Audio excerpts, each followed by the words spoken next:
Hard work is irreplaceable. करत करत अभ्यास ते जड़मती होत सुजान, रसरी आवत जात ते सिल पर पड़त निशान। ये कहावत तो आपने सुनी ही होगी। बचपन से ही हम सुनते आए हैं कि मेहनत करने से ही जीवन में कुछ हासिल कर सकते हैं। अगर आप लगातार किसी भी काम की प्रैक्टिस करते हैं तो इससे आपकी स्किल्स और भी ज्यादा शार्प हो जाती हैं और आप बुद्धिमान बन सकते हैं। जिस तरह से एक रस्सी बार बार घिस घिस कर कुएं पर भी निशान कर देती है, उसी तरह अगर आप किसी भी काम को बार बार दोहराते जाते हैं तो उसमें एक्सपर्ट होना कोई भी मुश्किल काम नहीं है। इस बात में कोई दो राय नहीं है कि सफलता का कोई शॉर्टकट नहीं होता और लगातार कदम आगे बढ़ते रहने पर ही सफलता मिल सकती है। हार्ड वर्क का कोई और ऑप्शन नहीं है। अगर आपको अपनी लाइफ में कुछ अचीव करना है तो आपको हार्ड वर्क करनी ही पड़ेगी। अगर आप सोचें कि आपको हार्ड वर्क न करना पड़े और आप सक्सेस तक पहुंच भी जाएं, तो आप गलत सोच रहे हैं। चाहे आप स्टूडेंट हो, बिजनेसमैन हो, एम्प्लॉय हो, आपको हार्ड वर्क तो करना ही पड़ेगा। Develop your skills. आप अपनी स्किल्स कैसे डेवलप कर सकते हैं? यूँ तो सभी लोगों की एबिलिटीज अलग अलग होती हैं और सभी के अंदर अलग अलग हैबिट्स और क्वालिटीज होती हैं, पर हम लोगों में डिफरेंस कैसे करते हैं? हम किसी भी इंसान को बाहर से देखकर ये अंदाजा नहीं लगा सकते कि वो किस काम के काबिल है या नहीं है। आप जब तक उसके स्किल्स को टेस्ट नहीं कर लेते, तब तक आपका कोई हक नहीं बनता कि आप किसी भी इंसान को जज करें। इस बात का ध्यान रखें। हम किसी भी इंसान को बेहतर किस बेसिस पर बोलते हैं या उसे किस तरह से जज करना है, इसे कैसे डिसाइड किया जाता है? इसका पैमाना होता है उसकी पर्सनालिटी में छुपी हुई उसकी स्किल्स। मजे की बात यह है कि हम में से कोई भी थोड़ी मेहनत और लगन से अपनी स्किल्स को डेवलप कर सकता है। मैनेजमेंट में हम पढ़ते हैं कि मोटे तौर पर स्किल 3 तरह के होते हैं। 1. तकनीकी कौशल यानी टेक्निकल स्किल्स। 2.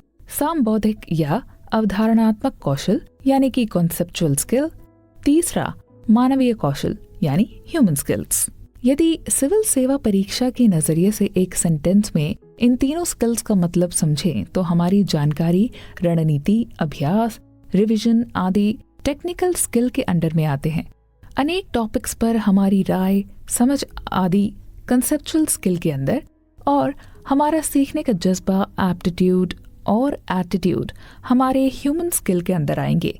किसी की कम्युनिकेशन स्किल्स और इंटरपर्सनल स्किल्स भी उसके ह्यूमन स्किल्स में आएंगे। अपनी स्किल्स को लगातार ग्रो और अपग्रेड करते रहना उतना ही जरूरी है जितना कि अपने स्किल्स को डेवलप करना।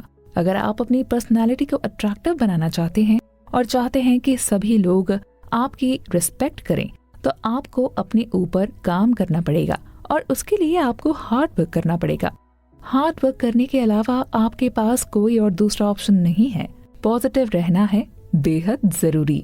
अक्सर लोगों का ये सवाल होता है कि हर वक्त पॉजिटिव कैसे रहें। हालांकि ये सवाल अपने आप में थोड़ा सा गलत है, क्योंकि कोई भी इंसान वो हर समय पॉजिटिव नहीं रह सकता, क्योंकि आखिर में सभी इंसान ही हैं और हमारी कई तरह की फीलिंग्स होती हैं।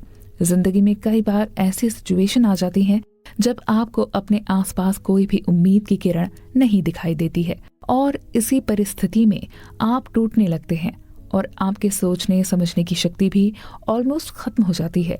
अब जब भी कभी ऐसी सिचुएशन आए तो आप क्या करेंगे? इन बातों को ध्यान में रखें और अपने जीवन में अप्लाई करने की कोशिश करें। एक, खुश रहें और दूसरों को भी खुश रखें। पढ़ाई को तनाव की तरह लेने के बजाय एंजॉय करें और भीतर से शांत रहें। एक शायर ने लिखा है, खुलूस दिल में जुबां पर मिठास रहने दो, ना खुद रहो ना किसी को उदास रहने दो। इसका मतलब है कि अपना बिहेवियर आपको ऐसा रखना चाहिए कि आपके आसपास जो भी हो वो उदास ना हो, बल्कि आपके साथ उसे पॉजिटिव और खुशी महसूस होनी चाहिए। 2, छोटी छोटी खुशियों को सेलिब्रेट करें। आप चाहे तो केक कट भी कर सकते हैं और आज की खुशी कल के लिए कभी न छोड़े। लेखक का कहने का मतलब ये है कि ऐसा बिहेवियर ना बनाएं कि मैं तो फला सफलता मिलने पर ही खुश होऊंगा या सेलिब्रेट करूंगा। ऐसे लोग बस यही सोचते रह जाते हैं और उनका जीवन निकल जाता है। आखिर में उनके पास पछताने के अलावा कुछ नहीं बचता है। जिंदा दिली बनी रहे, इसके लिए जरूरी है कि खुश रहने के लिए किसी मौके का इंतजार कतई ना करें। 3, किसी से मिलना मोटिवेशनल लगता है और किसी और इंसान से बात करके नेगेटिव फील होता है। आपको उन लोगों को अवॉइड करना चाहिए जो आपको नीचा दिखाने की कोशिश करते रहते हैं और आपका कॉन्फिडेंस डाउन करने में लगे रहते हैं। कोशिश करें कि पॉजिटिव सोच रखने वालों की संगति करें और नेगेटिविटी से भरपूर लोगों से एक दूरी बनाए रखें। यानी नकारात्मक लोगों से बेमतलब के झगड़ों में उलझे बगैर अपनी राह में सकारात्मक सोच के साथ आगे बढ़ते जाएं। 4, आपको अपनी कुछ हॉबीज डेवलप करनी चाहिए। आप अपनी फ्री टाइम में क्या करते हैं? आपको किसी काम में अपना इंटरेस्ट डेवलप करना चाहिए। हम में से हर किसी का रुझान और इंटरेस्ट अलग अलग हो सकते हैं। किसी को खेलना पसंद है तो किसी को नॉवल पढ़ना, किसी को योगा भाता है तो किसी को सिनेमा संगीत का शौक होता है। अपनी हॉबीज पर बहुत ज्यादा वक्त न भी इन्वेस्ट कर सकें, पर दिन में 1-2 घंटा तो इन्हें दे ही सकते हैं। ये रुचियां व शौक न केवल आपको खुशी और सेटिस्फैक्शन देते हैं बल्कि तरोताजा एहसास भी कराते हैं। पॉजिटिव बनाए रखने के लिए जरूरी है कि छोटी छोटी खुशियां सेलिब्रेट करें और छोटी छोटी बातों का तनाव न लें। इन सारी बातों को आप अपनी लाइफ में अप्लाई करके खुश रह सकते हैं और खुद को और अपने आसपास मौजूद लोगों को पॉजिटिव माहौल दे सकते हैं। इन सभी पॉइंट्स को हमेशा ध्यान में रखें